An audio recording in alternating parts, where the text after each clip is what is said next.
What's up, Browns fans? Nathan Zegura alongside three-time Pro Bowl cornerback Joe Haden, and of course, Browns legend. And Joe, we're indoors for this edition of Training Camp Insider presented by Snapple because there were tornadoes touching down around the Browns facility today. Practice scheduled for outside in front of the fans had to be moved here into the indoor facility today. Yeah, man, that was unfortunate. You know, I know the fans were super excited about it. 30 minutes before practice, I thought we were still practicing outside, and then all of a sudden, hurricane came on us. So we came inside, got some good work in still, but definitely I was expecting us to be out. Yeah, great work on the new turf. There's new turf in the Browns indoor facility, very plush, and it seemed like pretty fast turf because the offense was making some plays down the field today, Joe. Oh, yeah, Jameis Winston threw the ball probably 3 30, 40-yard touchdown passes.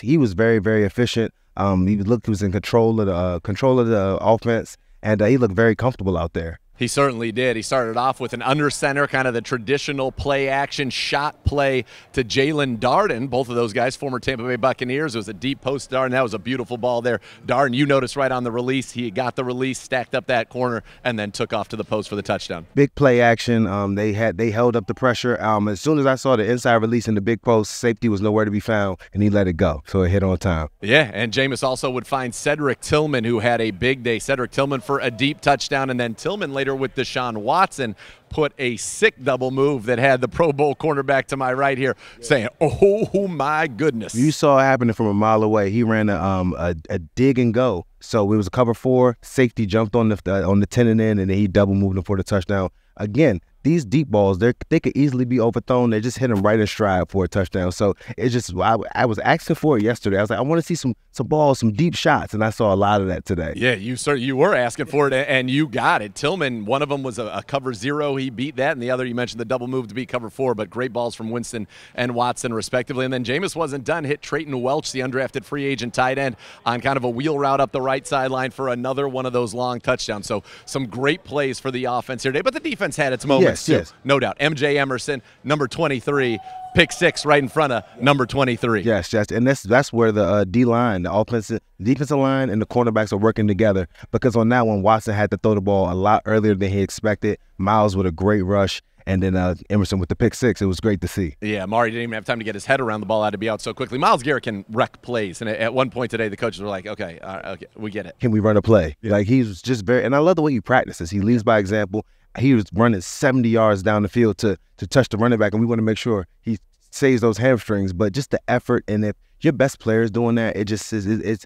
Nobody else can lack on effort when you see him doing things like that. It's infectious. That's culture, right? Absolutely. And the D, as we talked about, had some big plays. Mike Hall flashing in a run play for a tackle for loss. Isaiah McGuire had a sack earlier in practice today as well. And that D-line was getting a lot of push. It was uncomfortable in the pocket at times for the Browns quarterbacks. But as we said, they were able to make some big plays, and there was some good run after the catch. We saw the Chief on a nice sail route. We had some nice balls to Amari Cooper from Deshaun Watson as well. And then I liked Amarian Brown, one of the young wide receivers trying to kind of stay in this program. Probably tough to make the 53, but trying to get on the practice squad. He's got 4.3 speed. They just threw a short one to him, shook the corner around the corner, and he was in the end zone there from DTR. Yeah, he looks very, very, very shifty. Very, very like he's like a kick returner, basically. Yeah, those are the guys you don't want in space one-on-one as a corner. You better shoot your gun and get there before he makes a move on you. You got to do that. But this wide receiver room, lots of different size, lots of different skill sets, and a lot of talent. You think about Amari, you think about Jerry Jeudy, you think about Elijah Moore, Cedric Tillman, your top 4. David Bell's had a great camp. His wide receiver coach, Chad O'Shea, praised him earlier today in the media availability. So this is a loaded room for the Browns quarterbacks. And guess what? Jerry Jeudy, he's already balling since joining the Browns. Got a chance to catch up with him earlier today. Take a listen. Jerry, finally getting out on the field this week. What's it been like for you to get out and then get in front of the fans for the first time since becoming a Cleveland Brown? No, it feels good just going out there, being able to compete, practice with the guys. It's been a long time coming. Had to go do some rehab. Now I'm back and ready to go. So your first day out there was a slant to the house you and I talked about in the cafe. You said you felt slow. You look like a blur out there running down the field. How did it feel just to kind of get back and doing football things again with the defense out there? Like I said, it's always good to compete, just being out there, making plays. That's what I enjoy doing, being able to play football. So now that I feel better, it feels good just to be out there. How about running those verticals again, getting that one down the right sideline? Now, Joe Haden, if he were here, would be telling you, He thinks there was a push-off there. I'm an offense guy. I said it's just some nice hand fighting right there, and you do what you had to do to create some separation. Hey, good thing this ain't no real game. This practice ain't no reviews. So, hey, it is what it is. I made a play. It is what it is. We go on to the next one. It happens sometimes. That's how it be sometimes, but hey.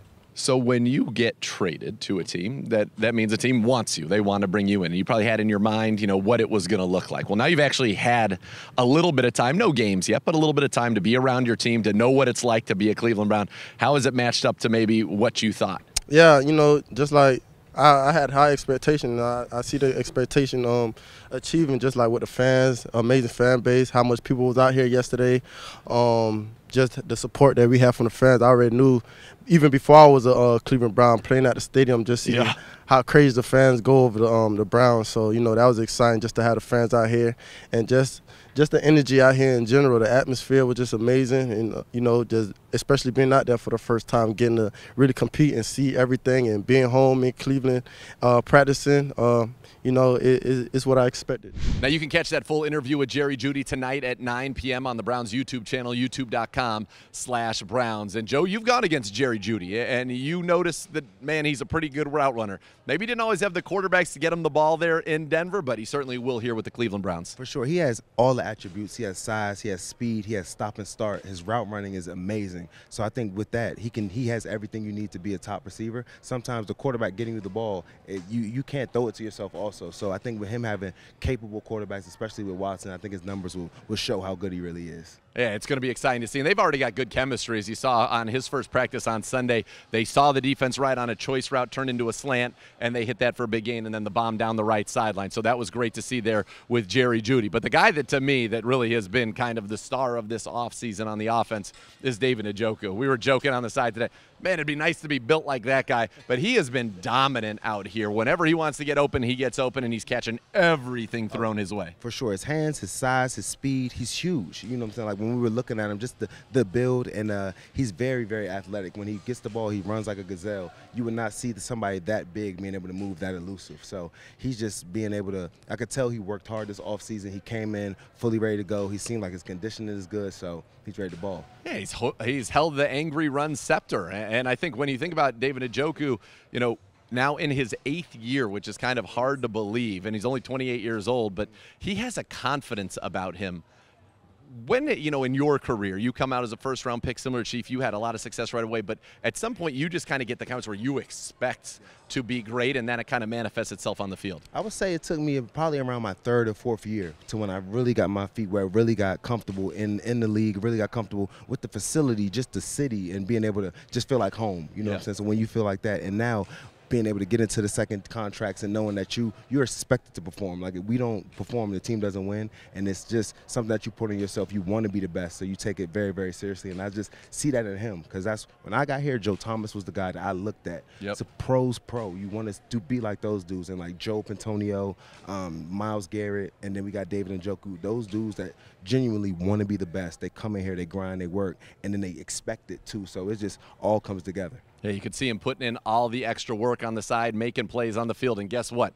He's fun to listen to, and you're going to get to do that right now because we had him mic'd up.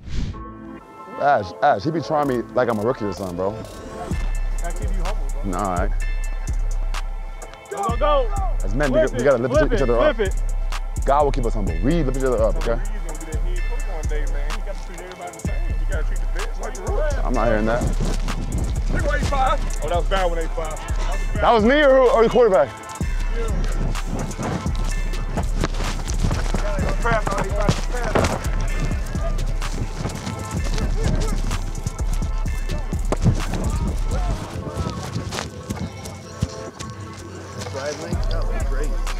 That look good. Keep it going. Yeah, I ain't gonna lie. This is $1 million picture right here. I'm just saying, that looks good. I tell you, that's $1 million picture right there, man. Rays and Kevin, both ugly.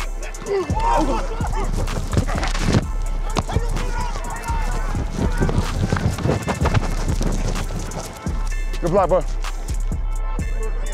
Let me hear it. Woo!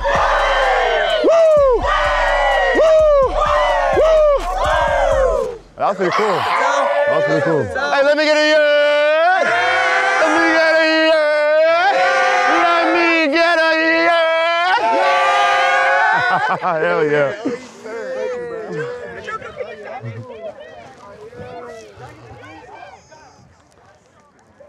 That was pretty cool.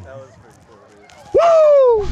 Woo! You gotta love the Chief right there, channeling the nature boy Ric Flair. He's having fun out here, Joe, and he's dominant. And I think we talked about going into that mic'd up segment, just the confidence he has. He's established now. He goes to his first Pro Bowl, career highs across the board, and now has an opportunity this season actually to lead the Browns in catches, yards, and touchdowns since the team came back in 1999. Wow. I think this is the year that he's going to do it. Just the way that he's coming in. And I told you this too. Winning brings culture. Yep. So you can be happy, you can be joyful when you know you have so many good players around you. And this could be a year when you can really go far in the playoffs. You can see this. You can see a Super Bowl like being built in here. So I just see why he could be so much happier and just like bring the joy out here, because you know it's winning culture that you're trying to develop. We certainly like that, and we will get to see hopefully the wins start in September the 8th, the home opener obviously against the Dallas Cowboys. But we've got a game coming up this Saturday, preseason game number 1.